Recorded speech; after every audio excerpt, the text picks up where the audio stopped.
اليوم وصفتنا مختلفة شوي وما بعتقد موجودة بالمطبخ العربي. بالطنجرة منحط 7 كاسات مي، ومنجيب طحين الذرة ومعلقة خشب حصرا.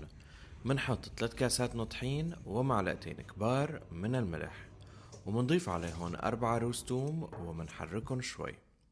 بعدين منضيف فنجان من زيت الزيتون وشوية مي إذا لقيناها سمكت.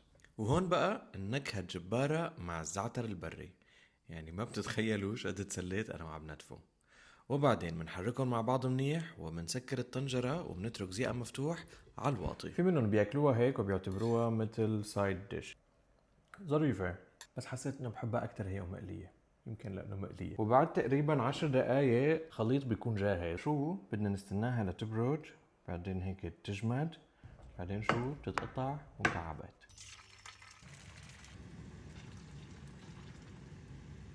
وإنه الميلو فريتو، وهذا الطبق من ماديرا. صراحة من أول ما رحت لهنيك عشقته. هي نوع من أنواع المقبلات وبتتاكل مع ستيك التونة. هلا أنا ما كتير بحب التونة، بس شو بحب هاي، وعملتها مع سالمون اليوم، فجربوها وأعتقد يعني حتى أم اللول بدها تجربها. شوفوا، يا سلام. وخبروني إذا موجود عنا هيك أكلة بالوطن العربي. سلام.